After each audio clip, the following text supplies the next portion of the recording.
sin rodeos, análisis, entrevistas y opinión. Con Haroldo Sánchez, una producción de Factor 4.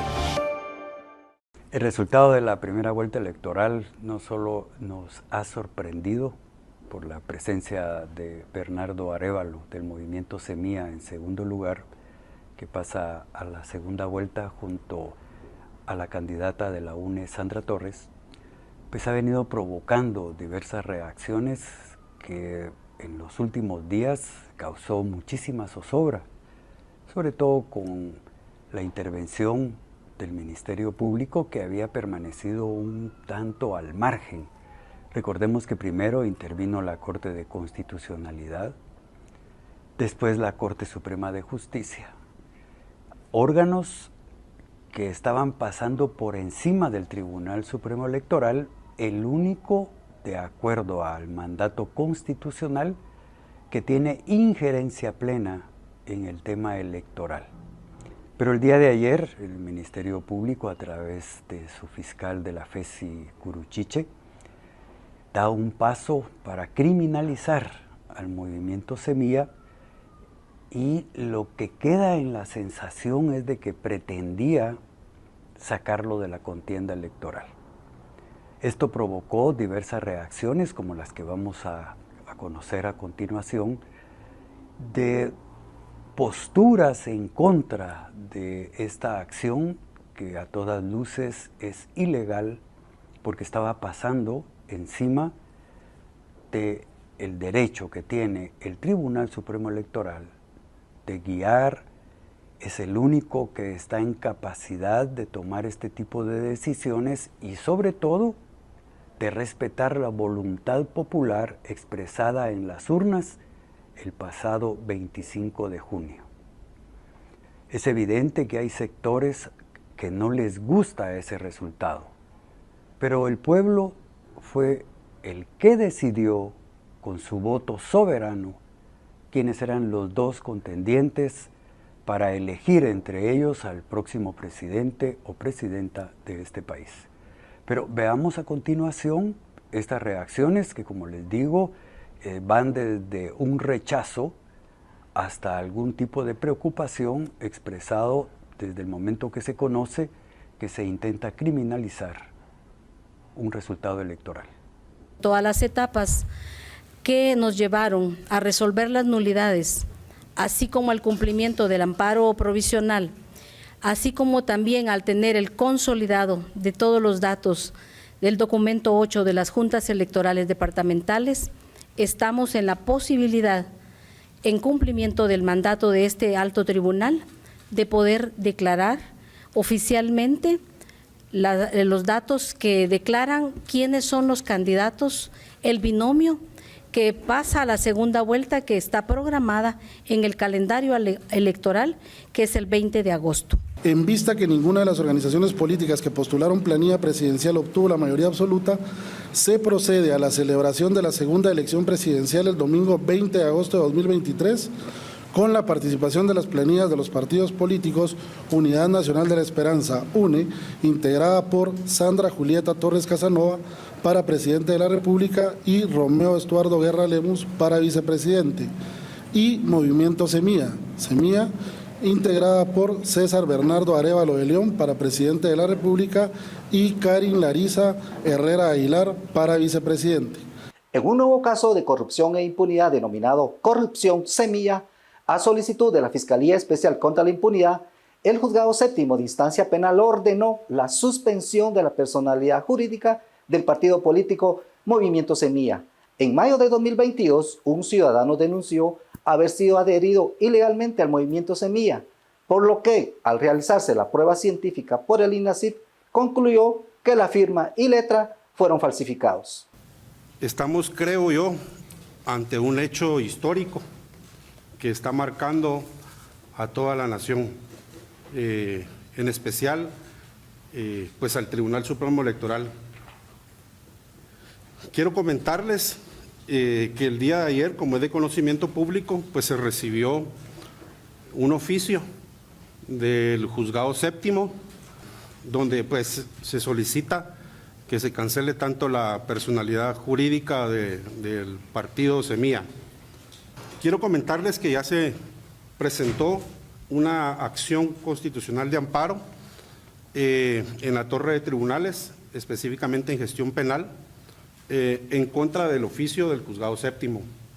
El Tribunal Supremo Electoral es la máxima autoridad en materia electoral. Asimismo, también el artículo 155 establece cuáles son las funciones del registro de ciudadanos, como se los mencioné, y las cuales son acerca de la inscripción, suspensión, cancelación y sanciones a las organizaciones políticas. Consideramos que esto le compete con exclusividad al Tribunal Supremo Electoral todos los alcances y efectos y obligaciones de todas las organizaciones políticas. Es por ello que al plantear la acción constitucional de amparo, consideramos que el juez ordinario en materia penal no tiene las facultades ni la competencia formal y material, tan siquiera para haber entrado a conocer. La decisión del juez séptimo de primera instancia penal de cancelar al partido político Semilla responde a una triquiñuela turbia e ilegal, la cual pretende mediante argucias dejar sin efecto la voluntad del pueblo. La ley electoral y de partidos políticos es una norma de rango constitucional, por ende prevalece sobre cualquier otra disposición. Esa ley electoral estipula que desde la convocatoria de elecciones hasta que finalice el evento electoral, un partido político no puede suspenderse ni cancelarse. Esta nueva acción del depreciado Ministerio Público, que es un instrumento de la mafia, atenta nuevamente contra la voluntad del pueblo de Guatemala. La inspección del registro de ciudadanos hizo una investigación exhaustiva sobre procesos de asamblea, sobre firmas, sobre financiamiento, y todo lo descartaron porque en realidad nunca hemos cometido ilegalidades. Así que aquí lo que están intentando hacer es inventarse un caso, como bien lo denunciamos en su momento, para intentar traerse abajo el partido o la candidatura de Bernardo Arevalo. Así que no tenemos nada en realidad que tenga sustento jurídico que vaya a evitar que participe Bernardo Arevalo en la segunda. Una minoría ha decidido amenazar el orden constitucional de nuestro país e intentar atacarnos como todos ustedes lo vieron. Lo hacen porque somos un peligro que no vieron venir, pero no se trata solo de nosotros, sino de todo el país. Hoy también es un día triste, porque esta minoría de poderosos quiere ir en contra de la decisión libre del pueblo de Guatemala, y es lo que no debemos permitir. Tenemos claro que la intención de todo este aparato y montaje ilegal e inconstitucional es obstaculizar nuestra participación en esta segunda vuelta. Pero el Tribunal Supremo Electoral ya abrió la segunda vuelta, estamos en la contienda electoral, nosotros seguimos adelante y no nos vamos a dejar distraer por estos actos ilegales por parte de este grupo corrupto. Lo que está sucediendo es que este acto está haciendo que el pueblo de Guatemala se una alrededor de esta vocación de no permitir esta vulneración de las elecciones, esta vulneración de esta violación a la soberanía popular expresada en las urnas, y está unificando a los distintos sectores en la necesidad de rechazar a esta minoría corrupta que está intentando secuestrar el proceso electoral y violar la voluntad popular expresada el 25 de julio. Nosotros, la problemática legal seguirá su curso legal y tendremos un equipo de abogados que se ocupará de ella. Y la campaña electoral sigue adelante con el equipo de campaña que hemos tenido. No nos vamos a dejar distraer ni nos vamos a dejar desviar. La campaña sigue adelante hasta la victoria el día 20 de agosto del movimiento Semilla. La actuación de ayer del MP se puede explicar o entender mejor en un sentido más amplio. Vemos que ha sido una estrategia por parte del Ministerio Público el perseguir a ciertos partidos que puedan resultar incómodos a la actual coalición gobernante. Entonces, si lo vemos en todo este proceso de instrumentalización de las instituciones, es como mejor se entiende por qué el Ministerio Público actúa como actúa, siempre obedeciendo a intereses personales de ciertos grupos de poder, en este caso específicamente del partido que está actualmente en el oficialismo. ¿Causa miedo de cara a una segunda vuelta? Por supuesto que causa miedo, porque siempre está la incertidumbre de qué vaya a pasar con ese segundo partido político que quedó en segundo lugar, Semilla, de cara a una segunda vuelta. Por otro lado, el anuncio que hizo el Tribunal Supremo Electoral casi en paralelo a las acciones que tomó el Ministerio Público, por supuesto que también tranquilizan a la ciudadanía, a quienes estamos pendientes de esos resultados para saber quiénes son los partidos políticos que pasan a segunda vuelta y quiénes los candidatos. El Tribunal Supremo Electoral en todo momento está cumpliendo con ese mandato que tiene, no solamente de ser el Tribunal Supremo en materia electoral, sino que de ser el encargado también de la organización de las elecciones, en este caso en su segunda vuelta. Entonces, como ellos mismos lo dijeron ayer, ya están oficiales esos dos partidos que pasan a la segunda vuelta. Ya está también oficializada la fecha en la que se realiza, siempre el 20 de agosto, como se había indicado desde que se convocó a elecciones en 2023, y ahora como ciudadanía lo que debemos hacer es cuidar porque se cumpla con esta fecha y porque los partidos políticos que fueron democráticamente electos en primera vuelta puedan participar en este balotaje. Los pasos ahora para retomar la segunda vuelta ya los está dando el Tribunal Supremo Electoral. De hecho, han realizado comunicación en la que indican que ya están preparando los insumos y los materiales electorales. Por ejemplo, ahora queda también preguntarle cómo está la impresión de las papeletas. Recordemos que es muy importante y que también conlleva toda una logística la impresión de las papeletas, porque no solamente vamos a tener la de presidenciables, sino que en 5 municipios del país, como bien dieron a conocer ayer los magistrados del TSE, se van a repetir elecciones a corporación municipal. Entonces se tiene que tener también estos insumos, ¿verdad? Estas papeletas, y se debe enviar a cada una de estas localidades. Se esperaría también que se tomen medidas preventivas para que en los lugares en donde hubo violencia electoral el día de las elecciones se pueda, valga la redundancia, prevenir esta y otros ataques que puedan sufrir los miembros de juntas receptoras de votos, los mismos fiscales de partidos políticos, observadores electorales, tanto nacionales como internacionales, y para que la población en general pueda llegar a un proceso pacífico.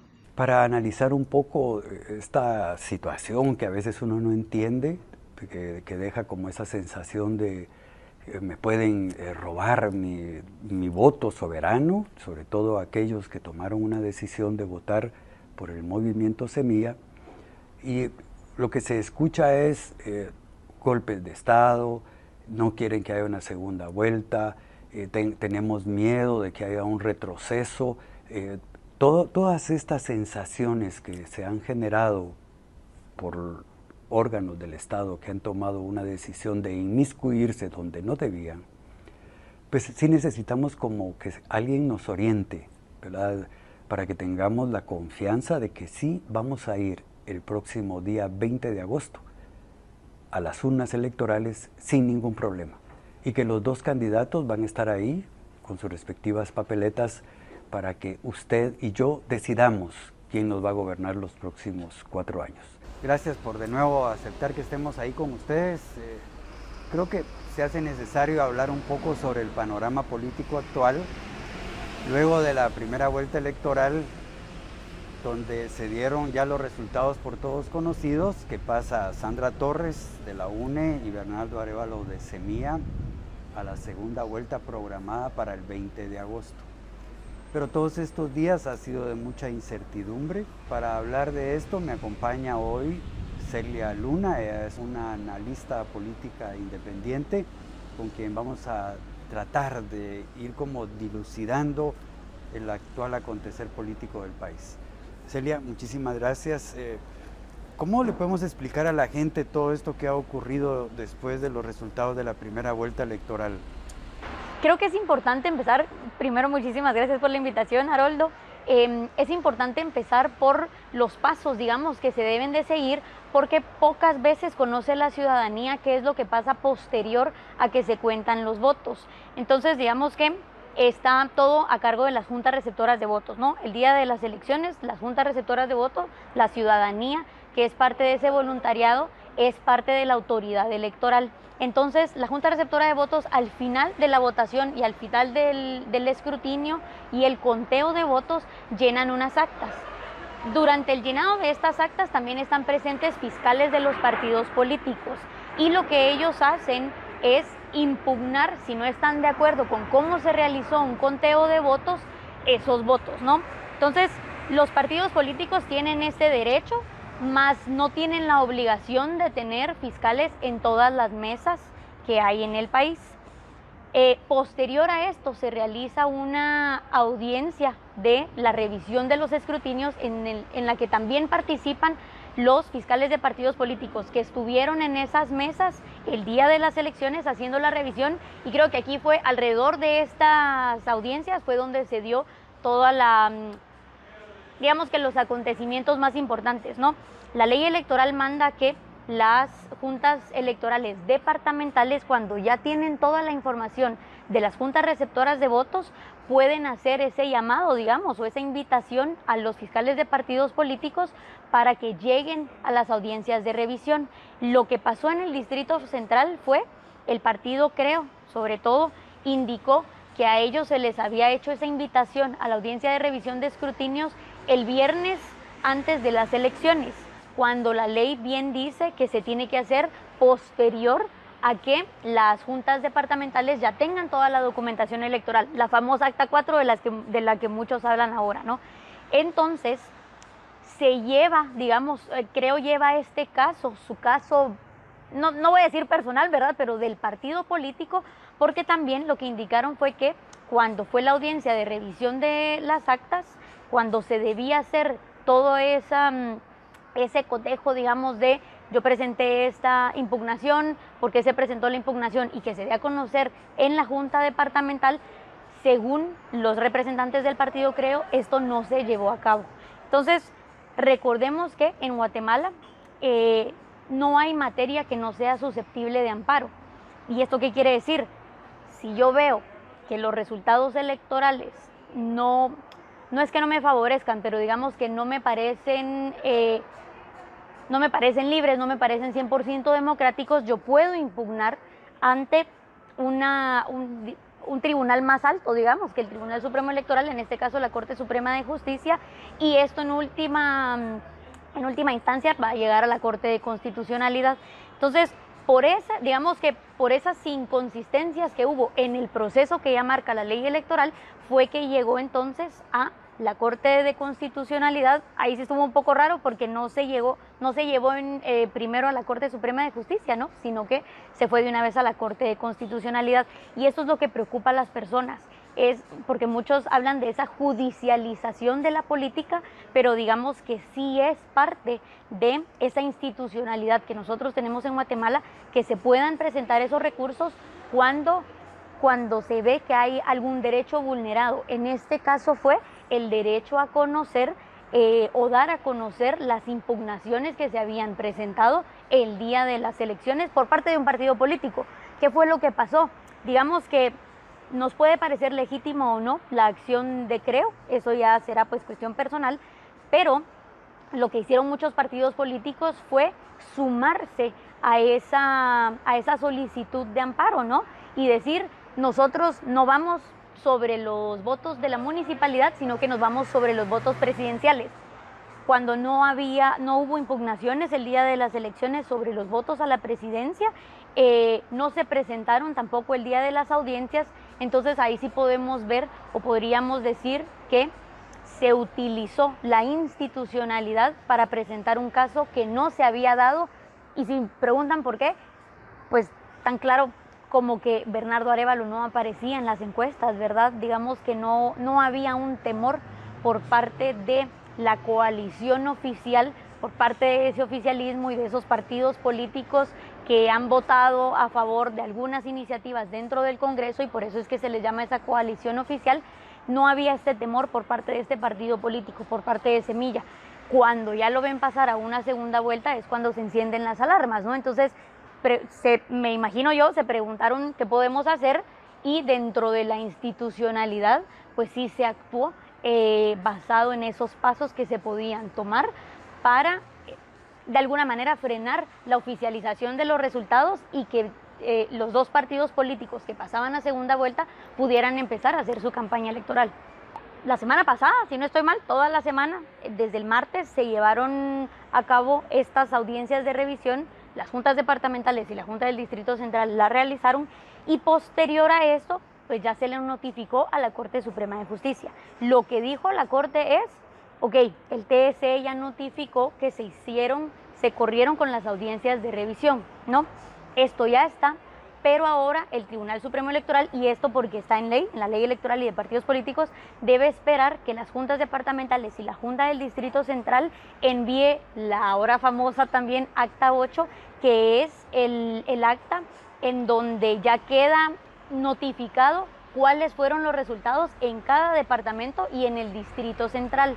Y ellos decir, ok, ya tenemos los datos, ahora vamos a proceder a oficializarlos y a permitir que se haga la campaña para la segunda vuelta. Aquí solo quisiera agregar algo, Haroldo. Resultados oficiales de las elecciones los vamos conociendo, y esto en todos los procesos electorales, este no es el único, por ahí de octubre, ¿sí? Entonces, ahorita todo lo que tenemos son resultados preliminares, aunque ya se le haya trasladado al Tribunal Supremo Electoral las actas con los resultados por departamento, porque también recordemos que hay que hacer una conversión de esos votos a escaños en el Congreso de la República, a escaños, por ejemplo, en el Parlamento Centroamericano. También hay que definir cómo quedaron las corporaciones municipales, ¿verdad? Entonces, todo lo que nosotros conocemos ahorita por medio de prensa escrita, por medio de la televisión, son resultados preliminares.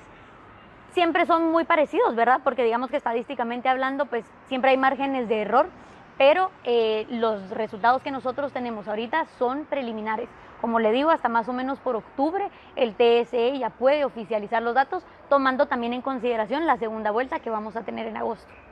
Siguiendo ese razonamiento, ¿ha ocurrido en otras elecciones algo similar a lo que estamos viviendo en Guatemala? Y en elecciones en la era democrática, digamos, tal vez no fue exactamente igual, pero sí recuerdo que en 2019 hubo también una,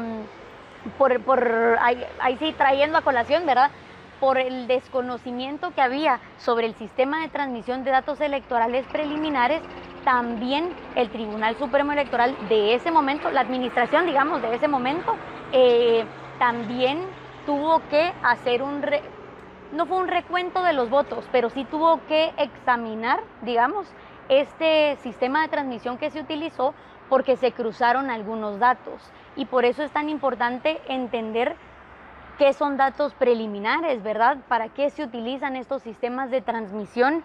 ¿En qué momento la ciudadanía también puede entrar a decir, miren, nosotros vemos que aquí hay un error? Ciudadanía también incluye periodistas, también incluye organizaciones de sociedad civil que fueron quienes encontraron el error, de hecho, en este sistema de transmisión. Hace 4 años lo hicieron ver, y también se llevó a cabo un proceso de, ok, entonces veamos qué fue lo que pasó, que fue este error 21, que en la casilla número 21 se empezaban a repetir los datos del partido 1, 2, 3, etcétera.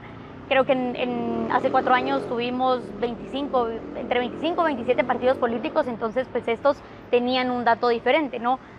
Pero volviendo también a la pregunta previa, se suman estas preocupaciones que vemos año con año electoral a ese malestar que podría tener la ciudadanía, ¿no? La población en general en algunos casos, porque lo que se piensa es, ok, si esto lo sumo a lo que ya pasó hace 4 años y ahora tenemos nuevamente problemas con el Tribunal Supremo Electoral, ¿qué tan democráticas podemos decir que son nuestras elecciones? ¿Qué tan libres, no?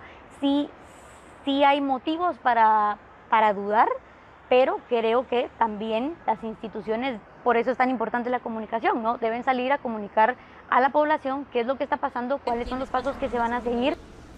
A lo mejor está como en el ambiente la pregunta que si no hubiese sido Semilla el que pasa a la segunda vuelta, no se hubiera dado este atraso. Pues ahí sí que no sabría decir si se hubiera dado, como le digo, creo que también es importante hacer esa distinción entre tipo de elecciones, porque pues la elección municipal es una cosa, ¿verdad? Y la elección municipal creo que de igual manera se hubiera dado por ese descontento que hubo en que no se cumplió con lo establecido por la ley versus que hubiera podido pasar en una elección presidencial, ¿no? Tal vez no hubieran sido todos los actores que se sumaron en este caso, pero sí se hubiera dado, porque siempre pasa. Y cuando uno se va a ver teorías y estudios, también las elecciones municipales, como tienen un margen, digamos que se ganan con un margen más pequeño de diferencia entre el primer y el segundo lugar, casi siempre se dan este tipo de casos. La cuestión es qué tan dispuesto está un partido político y también hay que decirlo, ¿verdad? Qué tantos recursos tiene como para elevarlo a una Corte Suprema de Justicia o a la Corte de Constitucionalidad. Entonces, creo que sería muy atrevido decir, bueno, hubiera pasado lo mismo o no hubiera pasado, pero creo que sí, tal vez los actores hubieran sido diferentes y lo hubiéramos visto a diferentes niveles de elección. ¿Podemos temer que no haya una segunda vuelta en la fecha programada, que es el 20 de agosto? Pues como le digo, yo creo que el temor ya está. El temor en la ciudadanía ya está. Digamos que la idea ya recorre nuestras mentes, los corazones de algunos también, ¿verdad? Porque pues una cuestión política siempre es bastante emocional.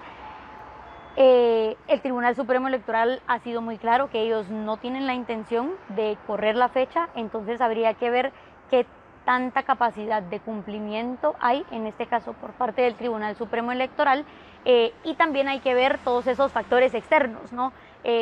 Todas esas acciones que puedan venir de fuera, que puedan querer dañar, que tengamos segunda vuelta el 20 de agosto.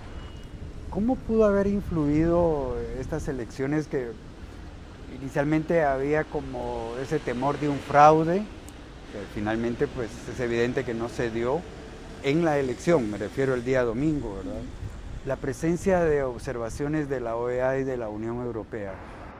Yo creo que fue muy importante. En toda elección, tanto las observaciones nacionales como las observaciones internacionales son importantes porque justamente pueden apoyar a decir, nosotros estuvimos en campo, nosotros observamos el día de las elecciones, ¿no? Cómo se dieron, y siempre está ese factor que creo que nos da mucha confianza a la ciudadanía de decir, nosotros observamos, nosotros básicamente fuimos los ojos de la ciudadanía que no pudo estar ahí y todo fue muy bien, ¿no? Tanto Unión Europea, tanto OEA como las misiones nacionales que también tuvieron un despliegue bastante importante, la misión de Guatemala también que realizó este voto paralelo, ¿no? El conteo de votos, mejor dicho, paralelo, también es muy importante porque ahí sí que los números sí se pueden manipular, pero muchas veces los números no nos engañan. Entonces, cuando se tiene una muestra bastante técnica, numéricamente hablando, creo que da esa confianza de poder decir, nosotros también hicimos un conteo paralelo, por lo menos en la elección presidencial, y los números que tenemos son bastante similares.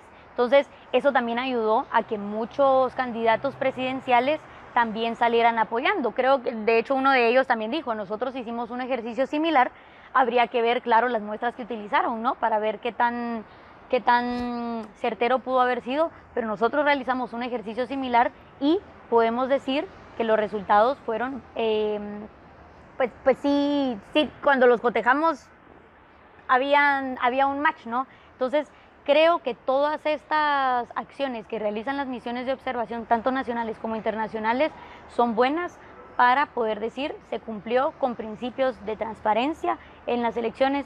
Las elecciones fueron democráticas. ¿Qué quiere decir esto? Se escuchó la voz del pueblo y se llevaron a cabo de la manera más libre posible. De hecho, por primera vez uno podía poner en su pantalla las actas y tomarles una fotografía, y después estuvo circulando mucho en las redes sociales, que esto también me llamó mucho la atención porque nunca se había dado.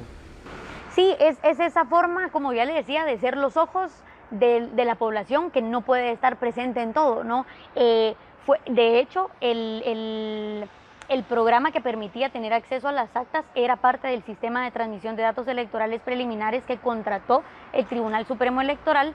Entonces, vemos que al final algunas cuestiones que también en su momento puedan parecer igual, ¿verdad? Que puedan provocar cierta duda en la población, sirven el día de las elecciones y posterior a ellas, porque nos ayudan justamente a tener esa trazabilidad, a decir, ok, aquí está mi acta, esto es lo que dice mi acta.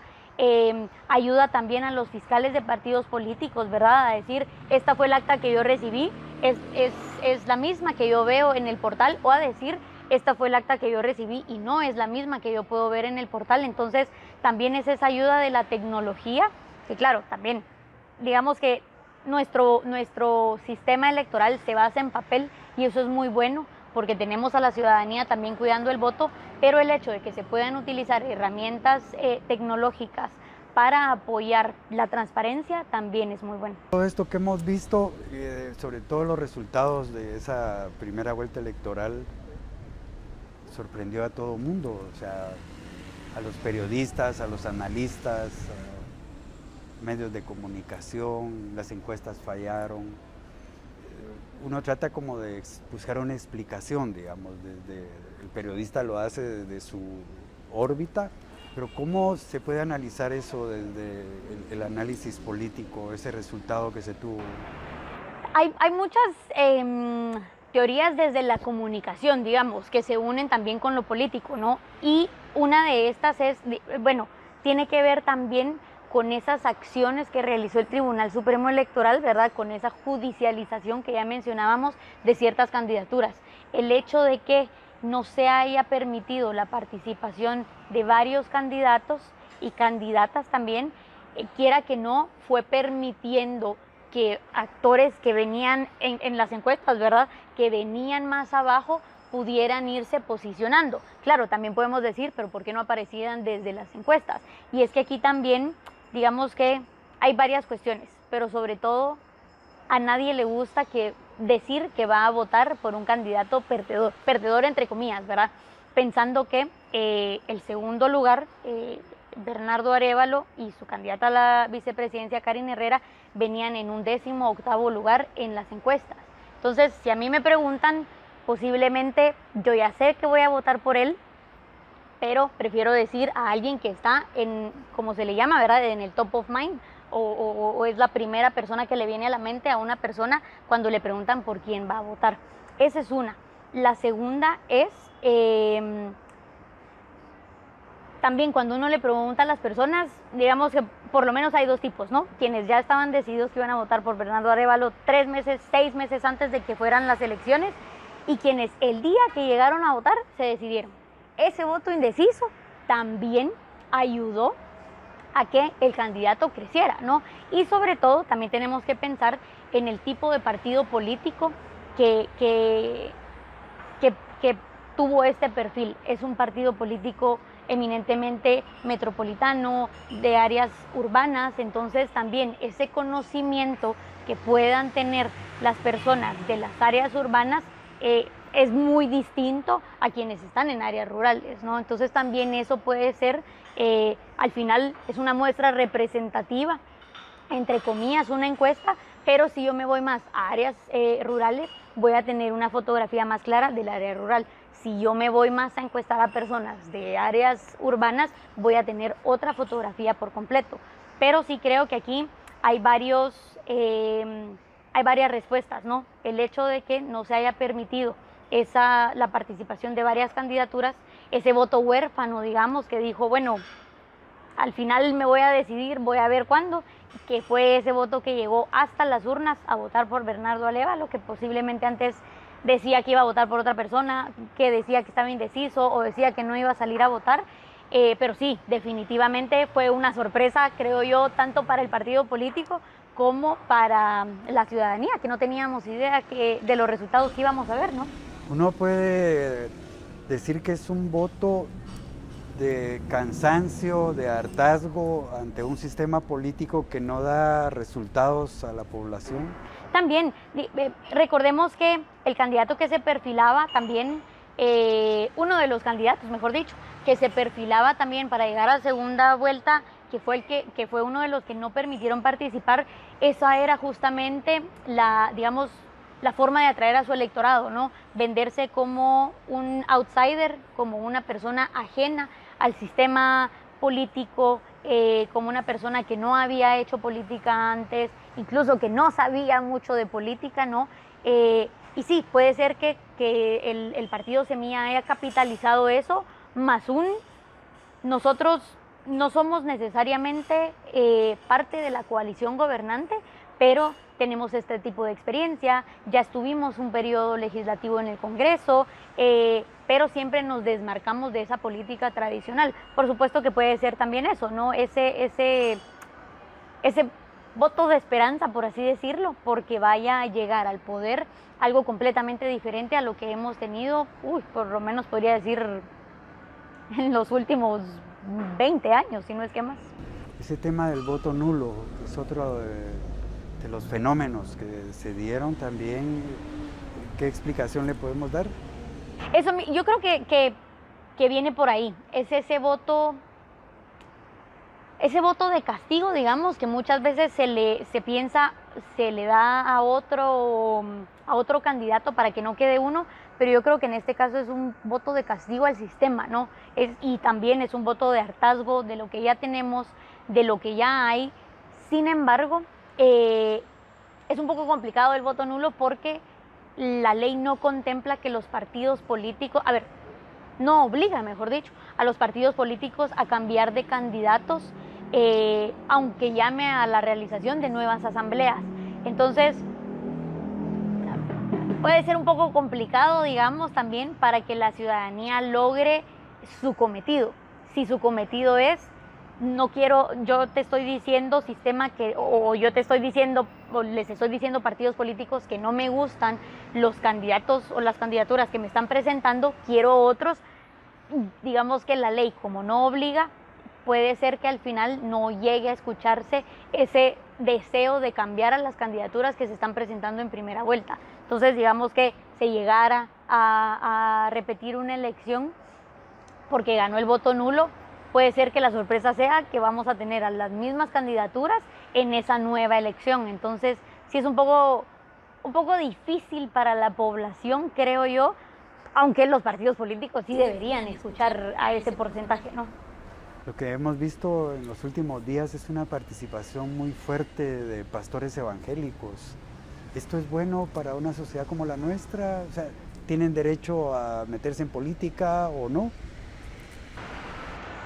En general, la religión y la política no deberían de mezclarse, y esto no es algo nuevo, es la teoría de las dos espadas, ya no me recuerdo, será de 1200, 1400 y pico, que es justamente la que manda a hacer esa separación entre lo político y lo religioso. Ya hace cuántos años estamos hablando, ¿no? Por lo general, en países cuyas instituciones democráticas no están afianzadas, como Guatemala, tenemos una mayor injerencia, y la verdad es que ni siquiera me atrevería a decir que solo en países con instituciones que no son tan fuertes, porque en Estados Unidos vemos el mismo fenómeno, en otros países de Europa podríamos verlo también, y en Latinoamérica pues no faltan los ejemplos, ¿verdad? Sin embargo, sí creo que se debe hacer esa separación entre lo religioso, que es algo más personal, es algo más de casa, y lo político, que lo político es el día a día, ¿no? Y muchos podrían decir, bueno, pero con esta idea de que todo es político, incluso la religión es política, pero sí creo que se debería hacer esa separación, sobre todo por la instrumentalización que se hace en nombre de Dios, en nombre de sea la figura a la que se quiera hacer alusión, ¿no? Por esa instrumentalización que se hace dentro de lo político, por ese llamado que se hace también en nombre de Dios muchas veces, creo que ya cruzan las líneas del fanatismo, ¿no? Del fanatismo religioso y como le decía, la política es muy pasional, la religión también suele serlo, entonces creo yo que mezclar pasión con pasión no siempre es la mejor idea. Si en la primera vuelta Bernardo Arévalo el conocimiento que se tenía de él era pequeño, yo digo que el día de hoy es mucho más grande que en esos días, digamos, ¿verdad? Se esperaría que sí, porque digamos también lo que ya mencionábamos, ¿no? El hecho de haber sido básicamente un candidato desconocido, un candidato que no figuraba ni siquiera entre los 5 primeros, y pasar a segunda vuelta también lo puso bajo los reflectores, ¿no? Seguramente muchas personas que no habían escuchado hablar de él ahora saben quién es. No le digo que definitivamente vayan a votar por él, pero por lo menos sí muchos dicen, ok, Bernardo Arévalo existe, ya sé quién es, sé que es candidato del partido que quedó extraoficialmente en segundo lugar para pasar a segunda vuelta, ¿no? Seguramente sí tiene mayor conocimiento, pero habría que ver de igual forma cómo está en las encuestas, ¿no? Versus la candidata contra la que va a competir en segunda vuelta. Las encuestas, ¿qué tanto? Bueno, hay que aclarar que encuestas hay en todos los países, que no solo es en Guatemala y que a veces se acercan a los resultados y otras veces pues no, como quizás ocurrió acá, pero ¿qué tanto perdió credibilidad la encuesta? Porque también hay que diferenciar la encuesta que hacen los mismos partidos políticos y otro tipo de encuestas que hacen, en este caso, algún medio de comunicación. ¿Pero qué tanto lo dañó? Digamos que sí está esta duda de por qué no vimos reflejados los resultados, o mejor dicho, las encuestas en los resultados, ¿no? Pero nuevamente creo que tenemos que irnos a hacer un análisis más profundo del comportamiento de nosotros como electores, porque yo en una encuesta puedo salir diciendo mi casa es verde y en realidad mi casa es azul. ¿Por qué lo hago? Porque siento que así puedo jugar con el sistema, porque no quiero decir que mi casa es, no me recuerdo qué color había dicho, no quiero decir que mi casa es verde, sino que, no sé, o sea, hay muchas cuestiones, digamos, que entran a jugar aquí, ¿no? También habíamos dicho el hecho de que también había un porcentaje bastante importante de población que siempre dijo, yo estoy indeciso, no sé por quién voy a votar, no sé ni siquiera si voy a salir a votar, que votó hasta ese día, ¿no? Creo que más que dejar de lado las encuestas para los próximos 4 años o para siempre o ya no les creamos, es entender más el comportamiento humano, entender también que las encuestas, y esto es algo que siempre se dice, son un reflejo, una fotografía del momento. Entonces, eso también, la ley electoral establece que, si no estoy mal, al menos 36 horas antes de la elección ya no se puedan publicar encuestas. Entonces, ahí sí que podríamos decir en 36 horas o más, porque si no estoy mal, no recuerdo si el jueves, antes del domingo que fueran las elecciones, fue que salió publicada la última encuesta. En esas horas sí, podríamos decir, el electorado cambió, o ese porcentaje, que también era bastante alto, de personas que decía que no sabía por quién iba a salir a votar, se decidió hasta las urnas, ¿no? Hasta que estaba literalmente ya frente a bueno, no es la urna, sino que es el atril, ¿no? Se decidió por quién iba a votar. Creo que también da paso a que se haga algo más interesante en cuanto a encuestas, aunque pues la metodología es bastante universal, como usted bien lo decía, no es Guatemala el único país donde se hacen encuestas. Las encuestas de preferencia política tampoco son las únicas que se hacen. Hay encuestas para conocer las condiciones de vida de la población, hay encuestas para saber en qué gasta su dinero la población, por ejemplo. O sea, sería de preguntarnos ¿Será que todas las encuestas que se dan a conocer en Guatemala no son ese fiel reflejo de lo que están consultando? Pero me iría más por pensar incluso en nuevas metodologías para hacer este tipo de consultas a la población. Si ustedes como analistas hacen una radiografía de esta última elección, hay únicamente 2 candidatos que pasan a segunda vuelta, que uno puede decir son los triunfadores. Pero ¿quiénes son los mayores derrotados de esta elección, de acuerdo a esa visión del analista? Creo que regresamos a las encuestas, ¿no? Porque es importante tener un punto de referencia. Si nos basamos en esas encuestas, pues creería que definitivamente las candidaturas que se marcaron en algún momento como las favoritas de la población al menos que respondía, que tenía esa preferencia, la candidatura del Partido Cabal, por ejemplo, la candidatura de la coalición Valor Unionista, que fueron en algún momento las que salían punteras, ¿no? Junto con Sandra Torres, pero pues ella sí pasa una segunda vuelta. Entonces, esas candidaturas que se perfilaban para pasar a segunda vuelta, creería yo que ahí sí que fueron los derrotados en las urnas, eso sí es bueno decirlo,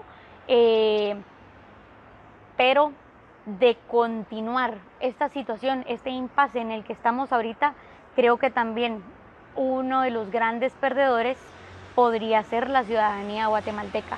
Si no se llega a respetar esa voluntad que se dio a conocer en la primera vuelta, si se sigue poniendo en duda esas 2 candidaturas, porque uno sí dice, ¿por qué no se puso en duda antes de que iniciara el proceso electoral? ¿Por qué hasta ahora que sabemos que son las 2 candidaturas y los 2 partidos políticos que pasan a segunda vuelta? Entonces, digamos que tenemos a los perdedores en las urnas, que ahí sí que la democracia fue la que los sacó o la que no les permitió, y a ver, llegar a la presidencia, porque son partidos políticos que van a seguir en el Congreso, son partidos políticos que van a seguir en el Parlamento Centroamericano, algunos de ellos también ganaron corporaciones municipales, pero es de la presidencia de donde pues, o en donde ya no van a poder participar en esta carrera por la presidencia.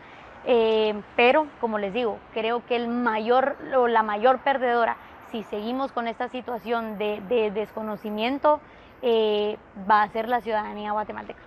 La izquierda en este país también sufrió un duro golpe en estas elecciones.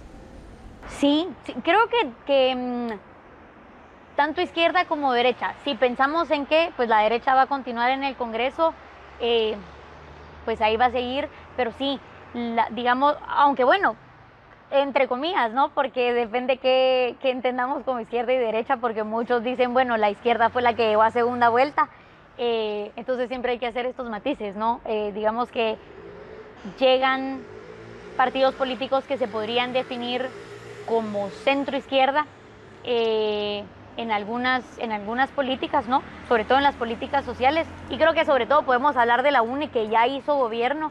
Semilla todavía, bueno, sí han presentado algunas propuestas de ley al Congreso de la República, pero creo que también es un poco aventurado decir que son 100% izquierda, ¿no? Pero digamos que sí le hace falta ese peso político a la izquierda, en este caso dentro del Congreso de la República, ¿no? Al Parlamento Centroamericano también, pero sí creo que algunas de las decisiones que se tomaron por parte del Tribunal Supremo Electoral y por parte de las Cortes de no permitir ciertas candidaturas también ayudaron a que esa izquierda, digamos que debilitaron a la izquierda previo a las elecciones, y las elecciones solo terminaron de sacarla, ¿no? ¿Qué es lo que vislumbras de aquí al 20 de agosto? ¿Qué es lo que se vislumbra, digamos, para los guatemaltecos en este lapso que nos falta? Pues si nos vamos a lo que nos han dicho las instituciones, una segunda vuelta, no sé si siendo muy optimista, una segunda vuelta el 20 de agosto. Espero que permitan, no es que permitan, sino que digamos que se deje seguir el curso del proceso, ¿no? Una segunda vuelta el 20 de agosto. Vislumbro también algunos conflictos ya en el proceso de transición del poder, y esto porque así ha sido históricamente ese paso de poder, ¿no? De estafeta de un gobierno a otro. Casi siempre es el proceso atropellado. En otras ocasiones, en otros años, hemos tenido también ciertas denuncias de nuevos funcionarios que dicen: entré, primero la puerta de la oficina tenía llave, no me dejaron la llave, entré, no había computadoras, no había papeles. Entonces creo que esa historia podría llegar a repetirse, esperaría que no, pero sí creo que ya entrando en un proceso de transición de un gobierno a otro, podrían darse estos frenos que, como le digo, pues son ya parte de la historia de la democracia del país. Celia, pues muchas gracias. Si quieres agregar algo que se haya quedado ahí, que tú quisieras compartir con las audiencias. Pues le diría a la audiencia que siempre se mantenga informada, que trate también de siempre comparar una información con otra, que no se queden solo con una fuente, ¿verdad?, de información, y hacer un llamado también a la población a que salga a votar. Esperemos el próximo 20 de agosto. Pues muchas gracias. Bueno, yo quiero decirles que me ha llamado mucho la atención que de los candidatos a la presidencia que salieron derrotados, no he visto una postura firme y pública. Hay alguna excepción con el candidato de Cabal, pero ahí el resto con un silencio cómplice a lo que está ocurriendo con algunos partidos políticos que intentan de manera desesperada frenar o ensuciar, enturbiar un proceso electoral que los guatemaltecos fueron claros en la primera vuelta. Ellos han tomado la decisión de 2 partidos políticos que deben de ir a segunda vuelta. Pero repito, me llama mucho la atención porque uno los veía en la campaña electoral con una fuerza y usaban todas las redes sociales, y hoy es un silencio, para mí, cómplice de lo que el pacto está tratando de hacer en este momento. Agradezco como siempre que nos permitan estar ahí cada semana, y reitero mi compromiso con traer hombres y mujeres que cuando se ponen frente a esta pantalla lo que quieren es contribuir a que este país sea el que todos merecemos tener. Nos vemos entonces la próxima semana. Hasta luego.